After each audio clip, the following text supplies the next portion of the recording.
Where are the liberals going to turn? Who are these second, third place, fourth place, fifth place cardinals who are liberal?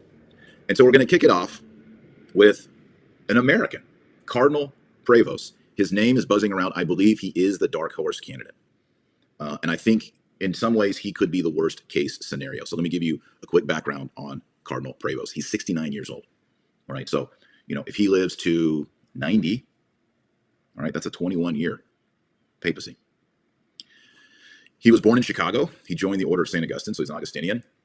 He has a Bachelor of Science in Mathematics from Villanova, a Master of Divinity from Catholic Theological Union. That's not good.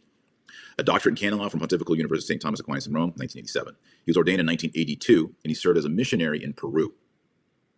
He held roles as Chancellor of Chulucanas and taught canon law.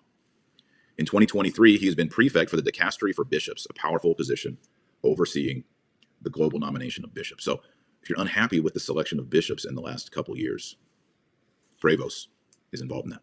He was also made cardinal recently in 2023. 2023. And he was elevated to cardinal bishop in 2025. He's liberal. He emphasizes migrants being pastoral, which usually is code word for denigrating dogma, denigrating morals, letting things be slippery.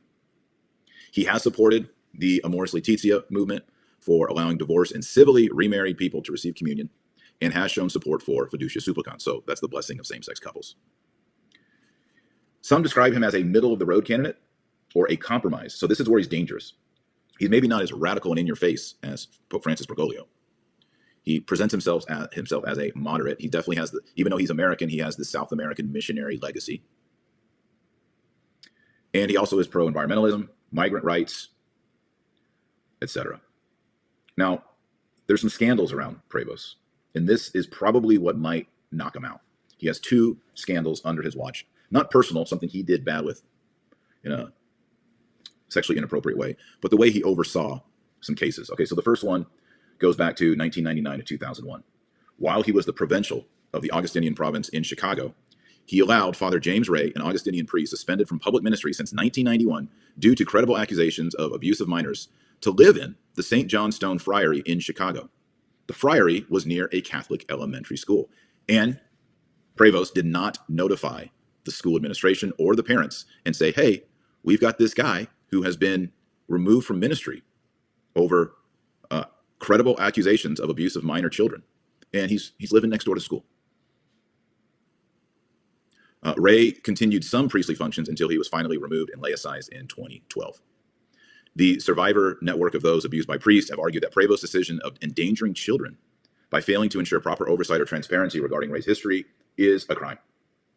And, I don't see any excuse for this. How can you take someone who's removed from ministry for these horrible things and let him reside on church money, on church property, next to elementary school, Catholic elementary school?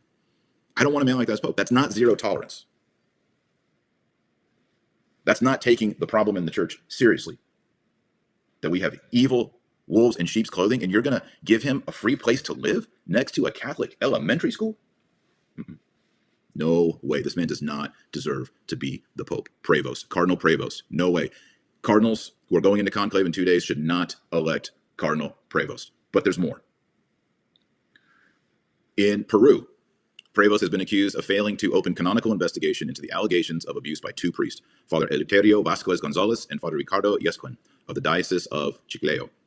The allegations are made by 3 women, Ana Maria, Ora Teresa, and Juana Mercedes Guisipe.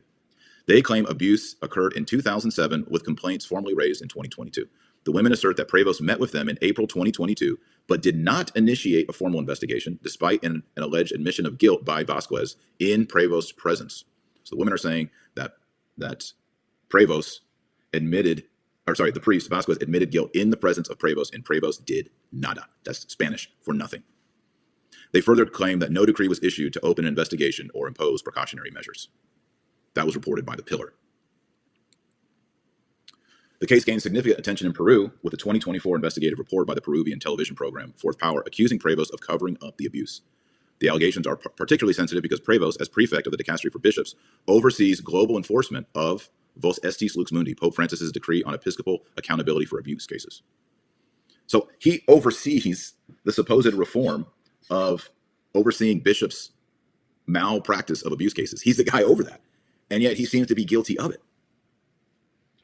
Snap filed a complaint in March 2025, and critics have argued that Prevost's inaction undermines his credibility as a papal candidate. The Diocese of Chiclayo issued statements in September 2024 denying the cover-up allegations, asserting that Prevost followed canonical norms. They claim he met with the complaints, encouraged them to pursue civil authorities, imposed precautionary measures, removing Vasquez from his parish, and sent an initial investigation dossier to the Dicastery for the Doctrine of the Faith.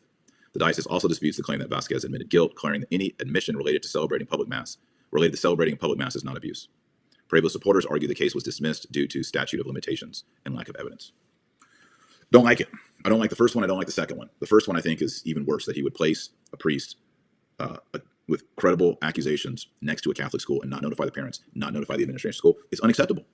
This man shouldn't be a cardinal, shouldn't be a pope. If you agree with me, hit the thumbs up, like today's show, share it. Okay, so I think he is the scariest dark horse. I think there is behind the scenes rallying behind Prevost. He looks more moderate, but he's actually liberal, and I think he's careless, according to these reports. All right, let's look at some other possibles. We talked about Parolin, talked about Prevost. Of course, we have to talk about the Asian Francis, Cardinal Luis Antonio Tagle. People say he's charismatic. I've seen him. You know, he does karaoke. He's seen. What's wrong with Israel?